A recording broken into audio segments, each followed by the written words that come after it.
What's up, everybody? This is Cadillac Mack, and today I'm going to show you how to go from these scrap pieces of MDF that I had laying around the shop to this. So stay tuned, like and subscribe. I got a lot of information to give y'all.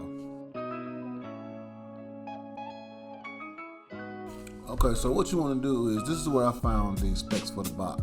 You just go to Google and you type in Orion HCCA 12 box specs. And it's going to bring up all the information on speaker. As you see, it even has a couple videos down here.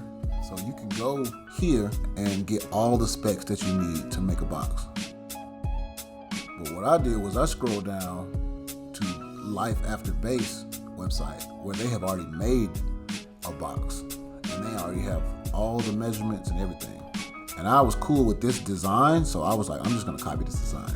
And I got the measurement 16 by 18 by 30. It says it over here on the size measurement, 16 by 30. It has the net airspace, which matches the same airspace recommended for the speaker, the frequency tuning of the box, and it even has a port size. So it literally gives you every measurement that you need to make a box from scratch on your own.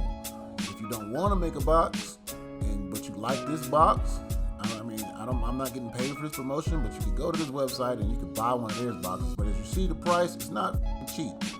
I made my box out of some scrap wood that I just had laying around. I think all together total, my box probably cost me about $35 to make. Again, essentially because I already had just a lot of sheets of scrap MDF laying around. But if you're not a crafty and you want to just buy a box, I'm not going to say I recommend these people because I never bought a box from them, but this is where I got the plans for the box. Also, if you don't want to copy somebody else's design for a box, you can go to subwooferdesign.com. It'll bring you to this website right here. And they got a subwoofer box calculator. It's totally free. So all you do is put your speaker specs in, your box specs, or whatever. They have these little tabs that you can click in if you want to do a front port, a side port, a tube port. They have all those options, and it'll calculate all the numbers for you. The size, it'll calculate the frequency and all that. See here, I'm changing the port so that you can see that. Like, you can just switch anything around. And if you have say you have a certain size specification, like your box has to be 20 inches long or 30 inches long, you can also change that. Like, I'm gonna go up here and show you real quick. Change this real quick. You just hit 30, calculate, and it'll take care of all of the other numbers for you. So this is pretty easy right here. So this is just some free game if you want to design your own box and you don't want to copy somebody else like I did.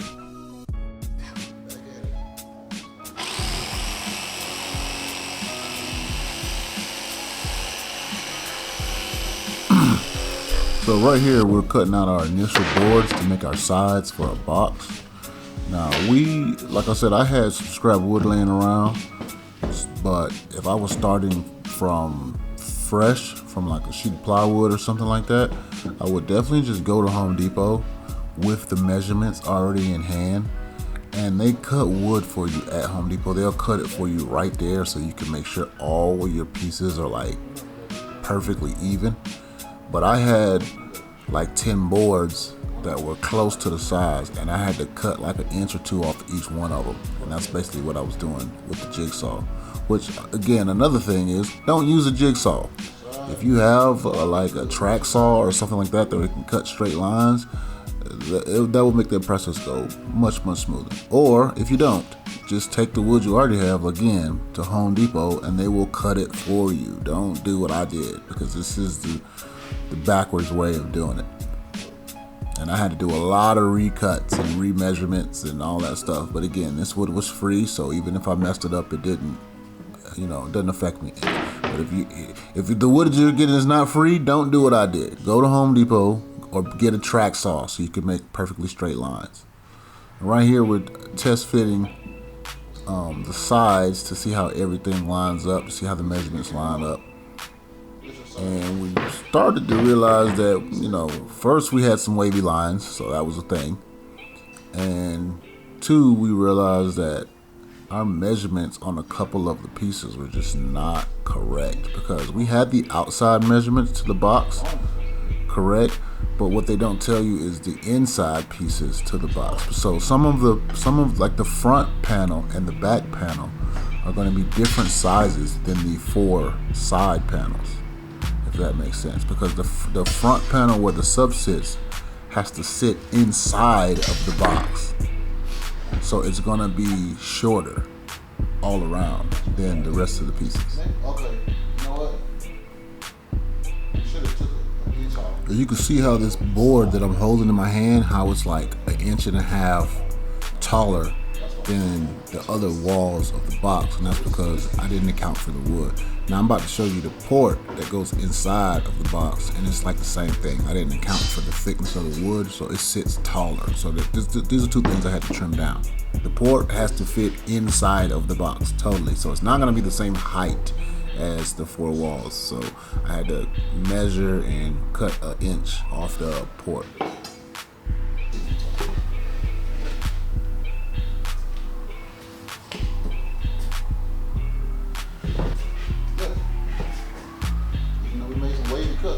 Sitting right. Yeah. Shit. I mean, I barely see any light on your side or the front. So this is like, I guess you could say, like the basic form or rough draft of what the box is going to look like right here. Just without the back piece missing and without the port. Of course, that port is way too narrow because, again, I didn't account for the thickness of the wood. So we got to trim that down, and there's a couple wavy lines with how I cut one of the wood pieces, so I gotta sand that down and get it straight. So on to the next step. So right here we're cutting the speaker baffle. As you see, we got the 2 pieces of wood stacked on top of each other so we can make sure that they're the same length. We had to cut 1 inch off of it because we didn't account for the thickness of the wood on the inside of the box. So we just decided we're just gonna cut both of the boards at the same time, make it easier.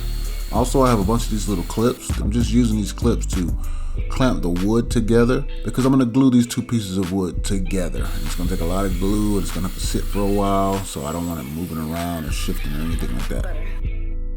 Now that we've recut the wood and we accounted for the thickness of the wood, right here what we're doing is we're doing a second test fitting just to make sure everything lines up, all the corners lines up, everything meets.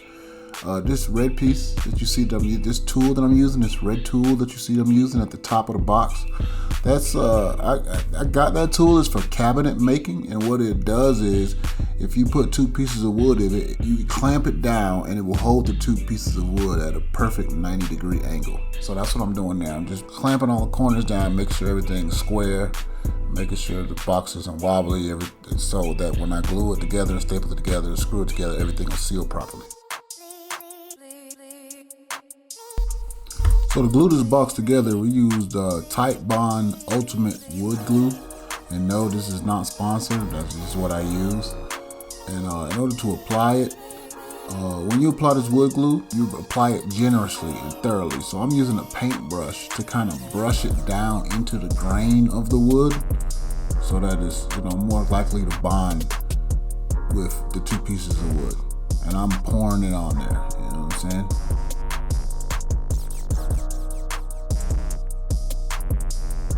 That's what you see me doing here. Brushing it in, applying some more, brushing it in, applying some more. And I'm gonna use this clamp to hold them together. Now I'm gonna add some staples to get this box a little bit more structure, a little bit more permanent, and it's gonna help keep my glue in place while it sets.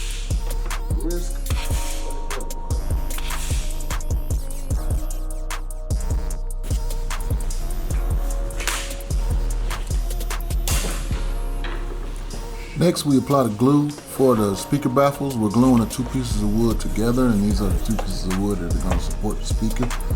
So, we just kind of grouped it on, and then I used like a paint scraper to just spread it around real easily, real evenly. And then we put both pieces of wood on top of each other and clamp them down. Once we had them glued together and clamped down, we let this dry overnight.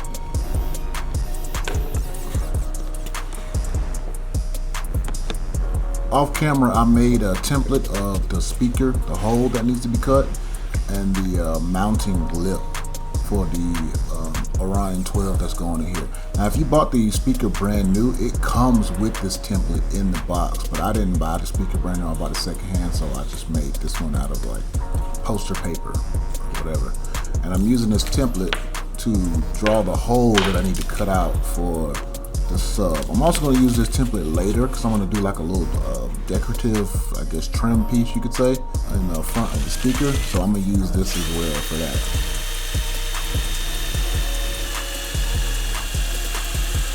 Here we're doing a pilot hole so we can cut this circle out for the speaker. I actually made a mistake right here. If you'll notice, we're cutting the speaker hole out. It's kind of off to the left.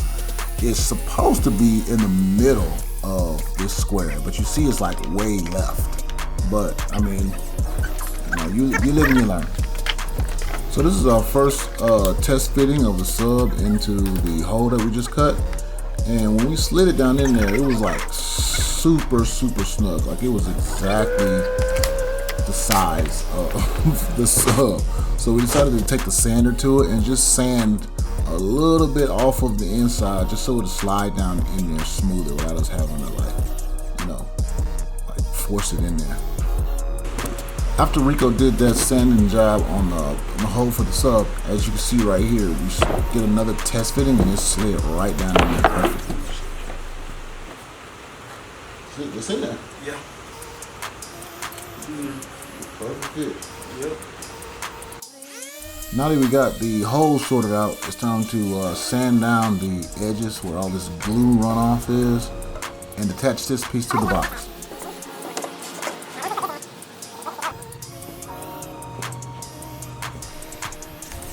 Alright, so this is where we at with the box.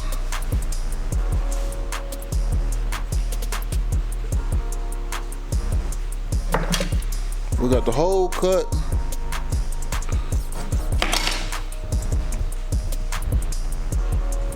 We got these little corner slots, corner inserts put in there for a little bit of support, rigidity. Got the port cut.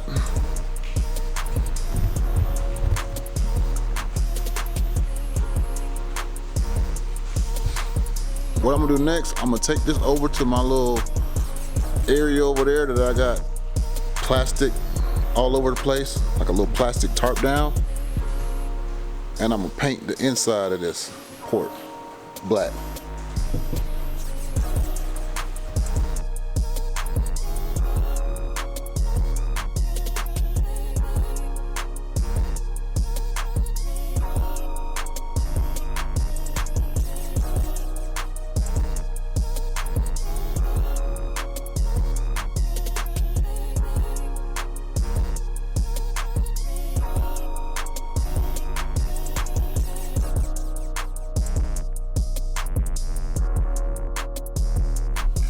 Now that I've given the paint a little bit of time to dry, I'm gonna apply a caulk sealer right here to all of the inside corners and edges of the box, just to give it that, extra airtight seal.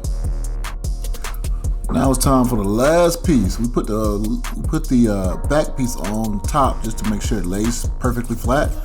Now we're gonna apply the glue just like we did everything else and attach it with the glue. Staple it down so that it's in there. We also put screws in it, but we put staples just to kind of hold it steady before we put the screws in. And now the back's attached. Here we go. This is a completed box structure. Of course, I'm gonna do another video about wrapping it and wiring up the sub and all that stuff. But this is day one box build, and here you go. Like, subscribe, stay tuned for the part 2.